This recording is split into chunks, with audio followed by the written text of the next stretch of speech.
আমাদের দাদু কাজী আলী আখতার আমাদের বিয়ে দেয় না। আরে দাদু আকবর, ওই তো কাজী আলী আকবর বিয়ে দেয় না। বিয়ে দেন না কেন? আপনি নিজেই তো কাজী, এটা দেখে শুনে বিয়ে দেন।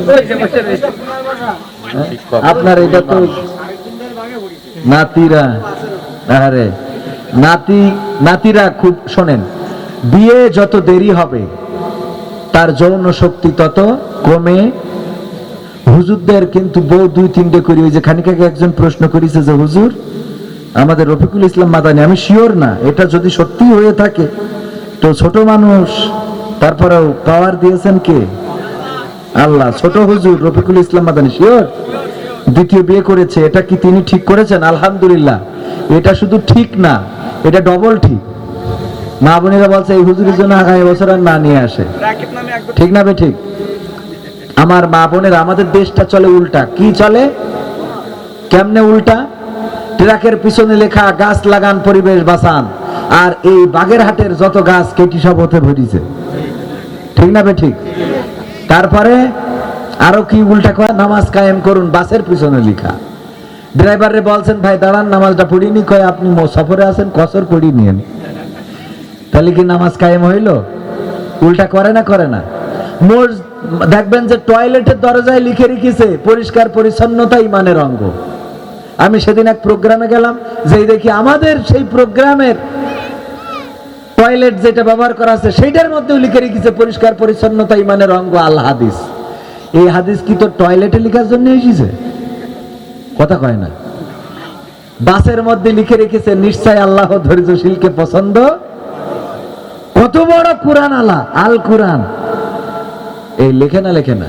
কারণ কি? কারণ আমাদের সভাপতি মনে করেন যে বাসে উঠি উনি যাবে কোথায়? খুলনায় যাবে। বলছে সিট আছে কাটাখালিতে। বলছে স্যার কোনো অসুবিধা নেই, আসেন ভিতরে। ঢুকি দেখে কোনো সিট নেই। বলছে সিট আছে কিন্তু খালি নেই স্যার, মাইন্ড করেন না। মূলত সাংবাদিক মিজাজ খারাপ হয়ে গেছে, হেল্পারের কলার ধৈর্য টেনে এনে মারতে যাবে, হঠাৎ করে দেখে লিখা রয়েছে নিশ্চয় আল্লাহ ধৈর্যশীলকে পছন্দ করেন, আল কোরআন। বোঝা গেছ তো? মানে কিভাবে সিস্টেম করে রেখে দিয়েছে। আমার চাচার মতো এক মুরব্বী, কিন্তু তিনি হিন্দু, আমার আব্বার কাছে শোনা। উনি ওই বাসে উঠে উনার আব্বার উনার স্ত্রীর কোলের মধ্যে বসাই নিয়েছে, জড়াই ধরি বসে আছে। আচ্ছা কোন তো বুড়ো মানুষ যদি বোর কোলের মধ্যে নাই, বাসে ইয়াংরা রাগ করে না যে কি? তো আমার সাদ্দাম ভাই উনি আসতে করি যাই বলছে যে, সাদ্দাম ভাই ফেরদৌস ভাই এদের মতো লোক যাই বলছে যে বাবা একটু সাইডে বসায় রাখা যাচ্ছে না? তো বলছে তোমরা মনে আছে লেখাপড়াটা করো নাই। তো লেখাপড়া করি নাই মানে কি বলছেন আপনি? আপনি এরম করে ধরে রাখিছেন, মানসি মাইন্ড করতেছে বুড়ো ভাই সেইরাম কেন? তো বলছে ওই বাসে কি লিখে রেখেছে, নিজের মাল নিজে সাবধান রাখুন। হ্যাঁ, এখন যে অবস্থা, বুড়ো বুড়ি এইভাবে ঠিক রাখার দরকার আছে না নাই? যাই হোক, এই কথা বলছিলাম কেন, যে প্রয়োজন মতো সব জায়গায় কি করে লিখে রাখে। উল্টো চলে। কি চলে? উল্টো চলে। আমার যুবকদের বিয়ে দেওয়ার দরকার। বিয়ে না দিয়ে প্রেমকে উৎসাহ দেয়, আর বিয়েতে যদি একটু কম হয় সাংবাদিক পুলিশ সহ চলে যাবে। যে ওরে বাবা কয়েকদিন আগে পিরোজপুরে দেখলাম সাহসী কন্যা পদক পেয়েছে, কারণ তার বিয়ে হচ্ছিল, সেই বিয়ে সে ঠেকাই দিয়েছে, নিজে সংগ্রাম করি বিয়ে ঠেকাইতেছে। ও বিয়ে ঠেকাইছে কি ওর বয়সের জন্য? ও দেখ আর এক জায়গায় লাইন রয়েছে, কথা কয় না, আর এক জায়গায় লাইন মারিয়েছে, তাই ওর হচ্ছিল দাড়িওয়ালার সাথে বিয়ে, ওইটা ঠেকাইছে। ঠেকাইতে এখন সাহসী কন্যা। হ্যাঁ হ্যাঁ, কি কন্যা? সাহসী কন্যা। আমি বলছিলাম মা বোনেরা উল্টা বলছেন। কেমন উল্টা? আমার দেশে যদি স্বামীরা পরকিয়া করে, পরকিয়া করি যদি মানে বিয়ে করে নিয়ে আসে, ওই বউ কান দেয়ার কি বলে জানেন? ও আল্লাহ, ও যদি একজনের খাটে ধরা খাইতো তাও ভালো ছিল রে, ও বাবা বাবা, ও খাটে ধরা খালিও ভালো ছিল। এই বলে না? বলে না? কইতো তুমি একজনের নিয়ে দরকার হলে দুদিন হোটেলে থেকে আসতে, তোর বিয়ে করে আসলে। ও হোটেলে থাকলো ইমান আমল থাকলো? ও বিয়ে করিয়াস মানে তো ইমান বেঁচে গেল, আমল বেঁচে গেল, আবার তোমারও একটা ঝগড়া করার লোক হইল, ঠিক না বে ঠিক? বাড়ি একা একা বসে থেকে কোনো কাজ পায় না, টিমোতে ফোন করতে হয়, অনেক বয়ফ্রেন্ডের কাছে কল দিতে, তোর দরকার কি, তোর সতীন 3 এনে দিই, তোরা চুল ছিঁড়াছিড়ি কর বাড়ি। ইমোতে ওইসব করি অন্যায় না সবের কাজ? অন্যায় না? তো নিজেরা 3 সাইডে যদি একসাথে সতীন হয়, বাড়ি খুশির দিন না? রফিকুল ইসলাম মাদানী খুব ভালো কাজ করেছে, আলহামদুলিল্লাহ। এই কাজ ঘরে ঘরে করার তৌফিক দিন, বলেন আমিন। কারণ অনেক বিধবা, অনেক অবিবাহিত, নানান ভাবে নানান নারীরা নানান ভাবে জর্জরিত, ওই কার্ড আনতে যেই ধর্ষণের শিকার হয়। কার্ডের নাম করে নিয়ে গেছে যে তোমার বিধবা ভাতার কার্ড দেবে, ও যে ইতে ভাতার হাতে ধরাই দিচ্ছে, ঠিক না বেটি? এর কার্ড, সের কার্ড, এর কার্ড, তার কার্ড, এইগুলো, এই সব শয়তানি গুলো। কারণ কি? কারণ ওর কোনো হিল্লা নেই। কি নেই? কথা কয় না, ওর কোনো হিল্লা নেই। আল্লাহ তৌফিক দিন, বলেন আমিন। আচ্ছা, দাদু দিয়ে দেবে ইনশাআল্লাহ। এরপরে রফিকুল ইসলাম মাদানীর কথা বলেছি।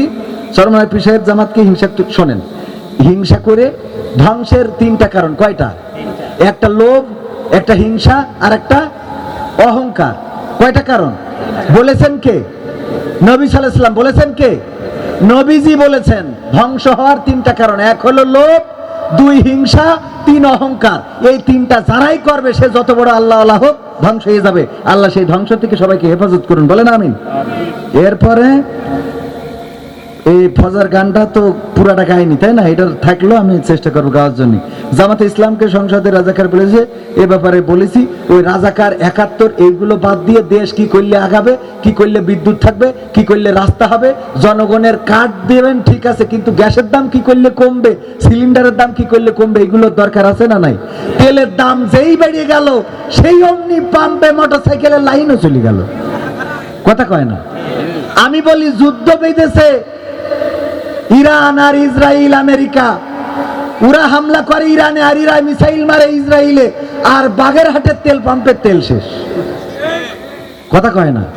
ওই ওসিলায় ব্যবসায়ীরা সিন্ডিকেট করে প্রতি কেজিতে, তার মানে কত কোটি টাকা, সাংবাদিক বুঝবে, আপনারা না বুঝলেও কোটি কোটি, হাজার হাজার কোটি টাকা লাভ করিলেন, নিলে। আল্লাহ হেফাজত করুন, বলেন আমিন। ভারতে মোদির পরাজয়, মমতার বিজয়। মমতা মুসলমানদের পক্ষে, যাই হোক একটু কথা বলে, ঠিক না বেঠিক? ভারতের মুসলমানেরাও মমতাকে পছন্দ করে। দলমত, হিন্দু, বৌদ্ধ, খ্রিস্টান, মুসলমান সব কিছুকে ব্যালেন্স করে মমতা মোটামুটি পশ্চিম বাংলায় ঐক্য তৈরি করতে পেরেছে। সেই ঐক্য বিনষ্ট করতে চায় বিজেপি। আমরা এই দেশ থেকে বলছি, তাদের এই ভোটে কারচুপি যেন না হয়। মোদি আমাদের দেশটাও কন্ট্রোল করতে চায়। তাদের দেশে আগে এই ভোট চুরিমুরি ছিল না, এই মানে মারামারি হটকারিতা ছিল না, সেটাও সেখানে চালু করে দিতে চায়। বলবো যে আমাদের দেশ যা করেছেন করেছেন, নিজের দেশটা ভালো রাখেন।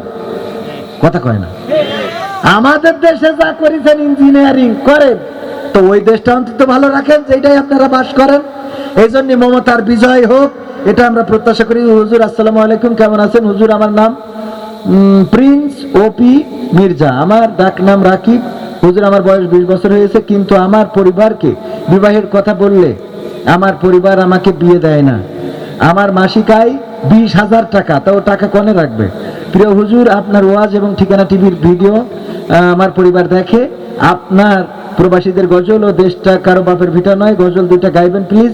হুজুর, আমাদের এলাকায় অনেক মা বোনেরা পর্দা, যে বেপর্দা হয়ে চলে, তাদের নিয়ে কিছু বলবেন, ধন্যবাদ। যাক, মেলা কথা একসাথে মেরিতেছে। 1 নম্বর হলো তার বয়স 20 বছর, 2 নম্বর হলো ইনকাম হলো 20,000 টাকা, কিন্তু পরিবার বিয়ে দিচ্ছে না। তাহলে এই টাকা নিয়ে ও যে রূপসা সেতুতি বাদাম কিনে খাবে না? এই জন্যে পরিবারকে বলবো, যেহেতু নাম ঠিকানা দিয়ে দিয়েছে, নাম হলো প্রিন্স ওপি মির্জা, নাকি প্রিন্স ওপি মির্জা, ডাক নাম রাকিব। তো যে এই পরিবারের ভিডিও, আমার ভিডিও যদি পৌঁছায়, দয়া করে বিয়েতে আমার দাওয়াত দেন আর না দেন, ওর অন্তত বিয়ে দেন। আল্লাহ কবুল করুন, বলেন আমিন। এই জাতীয় যুবকদেরকে বিয়ে না দেওয়ার কারণেই তো অপরাধ বাড়ছে। বাচ্চাদেরকে, শিশুদেরকে ধর্ষণ, গণধর্ষণ কারা করতেছে? প্রবাসীদের বউ নিয়ে চলে যাচ্ছে, কারা যাচ্ছে? এই কিছুদিন আগে পত্রিকায় দেখলাম যে হবু জামাইকে নিয়ে শাশুড়ি ভেগে গেছে। পত্রিকায় পড়েছেন না? সাংবাদিকের কাছে খবর থাকার কথা, কারণ ওর টাইম মতো বিয়ে দিনই ওর শাশুড়ি দেখেই মাথায় কাজ করছে না। নাউজুবিল্লাহ বলবেন না? ও যদি টাইম মতো বিয়ে দিত, ওর শাশুড়ি কেন, বউ দেখে ওর অসুবিধা ছিল না। কথা কয় না? এই জন্য টাইম মতো বিয়ে দিতে হবে, আল্লাহ কবুল করুন। 2 নম্বর হলো তার 20,000 টাকা ইনকাম, যদি বিয়ে না দেন ওর টাকা পয়সা তো নষ্ট করবে, মদ খাবে, মাদকের সাথে, গাঞ্জার সাথে সম্পৃক্ত হয়ে পড়বে, এই জন্য অতি দ্রুত বিয়ে দেওয়া দরকার। আর যে গান শুনতে চেয়েছেন ইনশাআল্লাহ, শুকরান, আল্লাহ কবুল করুন, বলেন আমিন। সব প্রশ্নের উত্তর দিয়েছি, এখন এই আমার সংসদ